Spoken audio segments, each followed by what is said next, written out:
Tapos ito na naman, pasta ravioli. Nakasale dito ngayon sa Nordstrom. Oh my gosh, I color it siya. Ay, ito. Nako, bibili po ako.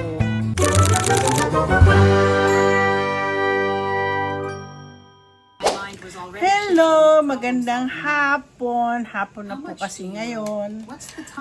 Well, actually, ako ay lunchtime na. Pero actually, lunch. Anong oras na? 1:49. Dami ko tinapos. Siyempre, nag-live ako kanina.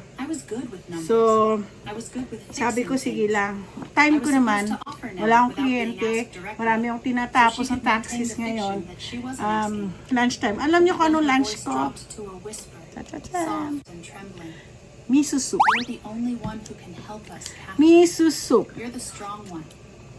Gusto ko sana mag-live. Tapos, bili ako ng sushi. Ninja ang tawag dito. Ninja. Ninja, no? Tapos ito naman, tuna na sushi. And hindi nawawala po pag ako kumakain ng Japanese food. Kaya excited po ako pumunta ng Japan. Problema ko lang asawa ko. Siguro puro steak ang kakainin niya doon. Ay, walang kamatayan. Ang hirap naman buksan. Ano ba? Walang kamatayan. Tempura. Alam niyo po, ako po kumakain ako sa Japanese restaurant. Alam niyo, naisip ko, ano kaya content ko next time? Since mahilig ako kumain, siguro gagawin ko na lang is kumain. Ako muna, nakikinig ako. Maingay yung aking ano. Ang gagawin ko na lang is kumain.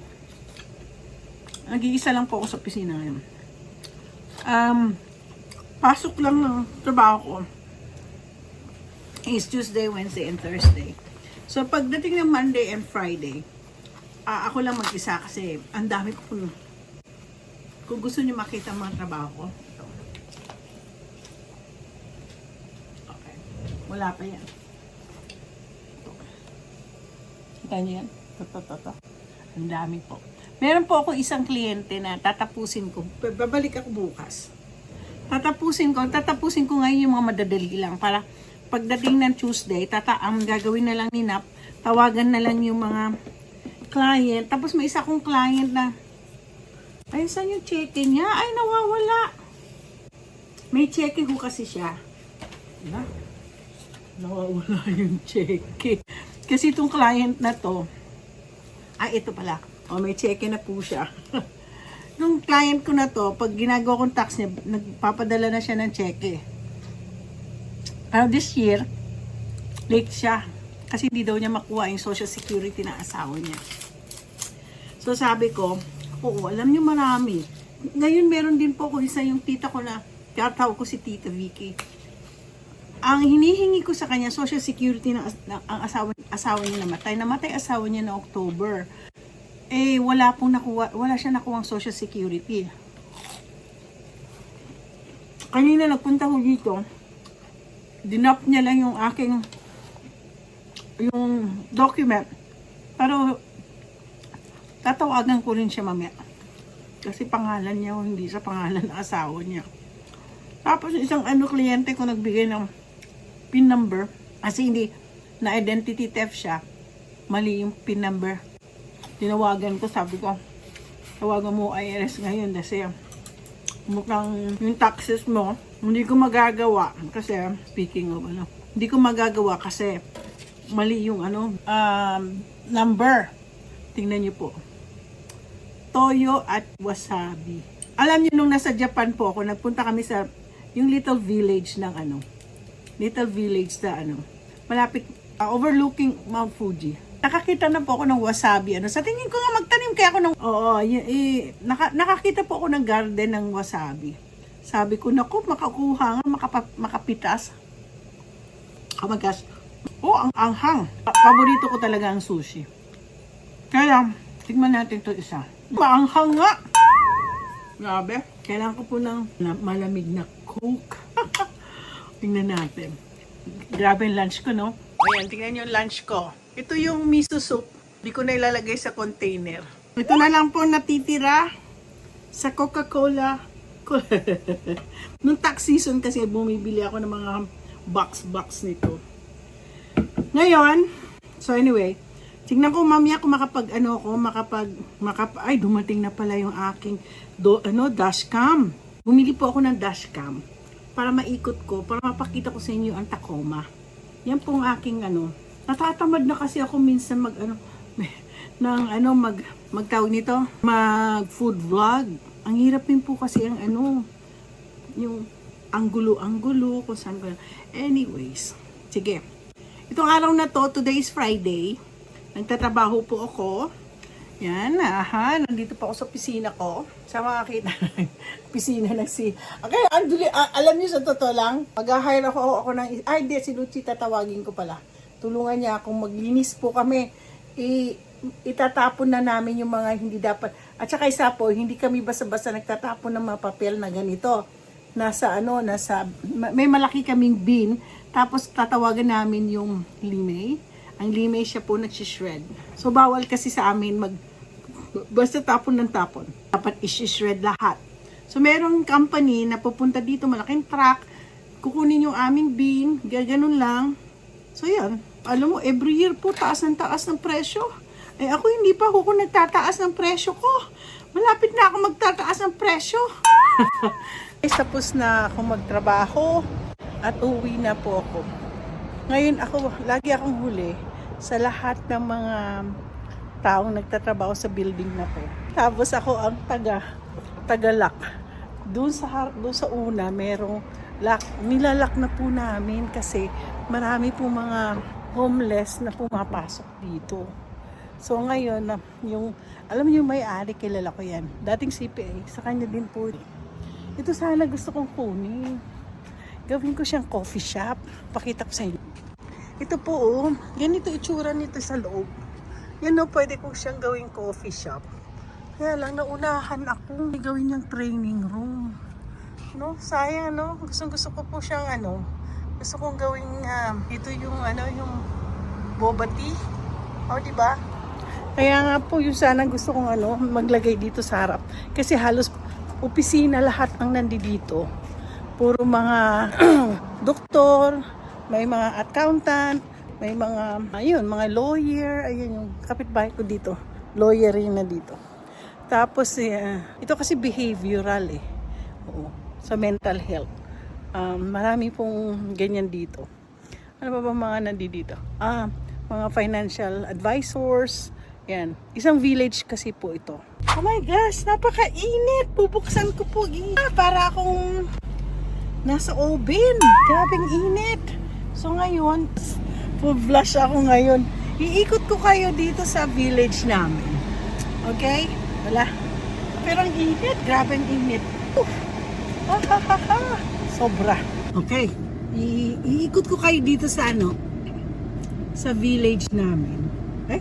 Ano nangyari? Yun. Ikot ko kayo. Ayan, makikita nyo yan. Ito yung, nandyan dyan po opisina ko. Nakikita nyo yung MNL accounting. Ando doon po, kitang-kita po doon ang MNL accounting. Pero hindi tayo po dadaan dyan. Ikot kaya ako dito. Ayan, nakikita nyo po. Yan. Kitang-kita nyo yung MNL accounting, nasa left side. Yan, dito tayo papasok. Ito na po ang daan. Yan. Tawag din po dito, professional village. Kasya ba ako? Siyempre, kung mga ibang sasakyan nagkasya, how much more? So, yan po ang tinatawag na itong building namin is Lakewood Professional Village. Dati po yung isang lawyer na kaibigan ko, na doon sila sa dulo, yung Baylor. Itong buong ito nasa left side. Hindi ko na nabili yan. Kaya lang, hindi ko, naku, na-miss ko. Sa akin, binibenta yan Kaya lang nung time na yun, kulang pa ang pera ko para bumili ng property. So, ito na po. Yan. Puro marami dito doktor. Actually, doctors ito Maraming mga medical dito. Yan, nasa left side. Ito kalaban ko. Joke. Tax preparer din. Sila pa rin. Naging massage. Nawala yung grupo ng Actually, mga Korean sila na tax preparer. Ay, nawala sila. Ganun. Wala akong kakompetensya. Joke. So, yan po. Diyan. Tapos ito, may isa, yung Evergreen na tax accounting services. Yan. Marami, Korean po yan. Kaya lang, tag nito? Ayaw nila sa kanya. Kasi nga daw, masungit.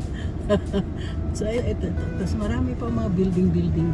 Inikot ko na po kayo. Ngayon, ako po ay pupunta ng Nordstrom. Ako po, pero bagong lahat, ako ay mamaya mag-hello ko sa inyo. Kain ko ngayon. Nakita nyo, madalas ako kumakain ng margherita. Nagpunta kami sa Italy. Ito rin kinain ko. Tapos ito na naman, pasta ravioli. Ay, nako. Let's eat. Thank you, Lord, for this food. And this is food, O Lord, as to partake of them in Jesus' name. Amen. Ay, nako. Meron akong candy. So, ngayon, ako po ay kakain. Mukha yatang i-ano ko na yung margherita. Kasi tagal nila sinirbihan. So, ang pagkain ko ngayon itong ravioli. Masarap po dito sa sa Nordstrom Bistro. Isa sa mga favorite kong restaurant. First time ko to kainin. May bolognese sila. Wow! Sarap. Ay, grabe ang sarap. Ngayon, kasi Memorial Weekend ngayon.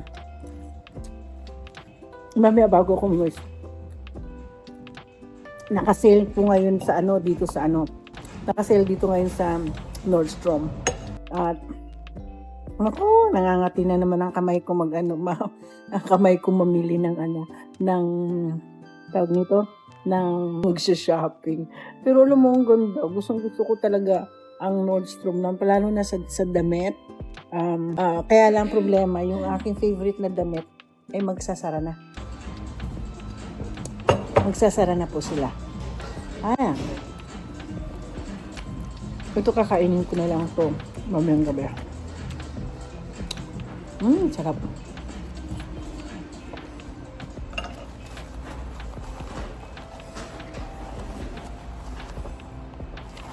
Nakita nyo kanina kumain ako.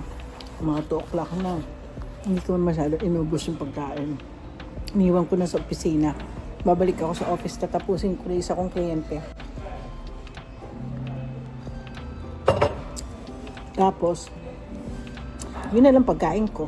Meron pa naman ako natitirang Anyway, bon appetit! Nakalabas na po ako kumain. At ipapakita ko sa inyo, ang dami pong sale.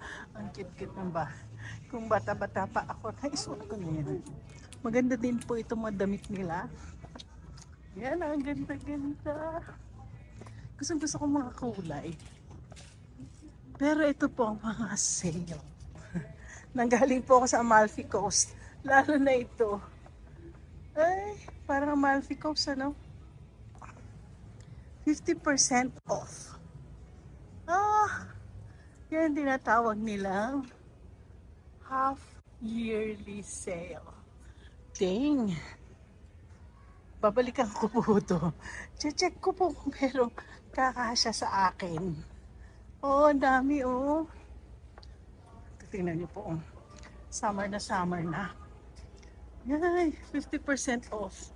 Ngayon, yung aking favorite. Wala na yung aking favorite na. Ay, tinanggal na naman nila rito. So, wala na naman siya. Ay, sa tingin ko nandito siya. Pinalitan na naman. Nasaan na kaya yun? There you go. I found her. Ito ang favorite kasi ito yung aking pinupuntahan dito. Si England Fisher. May color red siya. Oh my gosh, may color red siya. Meron na, ito. Nako, bibili po ako. Alam niyo po, mahal din po si Eileen Fisher. Kapag bumibili po ako, maabot ako ng 1,500. Just sa damit lang po. Yes. Meron din po akong stylish. Mukhang wala siya ngayon. Pero nasa Facebook ko siya. Ay, ang ganda. Ang ganda po ng damit dito. Yeah? Pero hindi ko po susuot mga yan. Outdated na sa akin kasi medyo matanda na ako. Pero ito siguro maganda. Ay, parang ano. Ganda din siya, no? Tingnan niyo po, oh. Anyways, ito ang ganda ng madamit. Yan. Gustong gusto ko talaga yung mga style dito. Anyways, aalis na po ako. Babalikan ko to.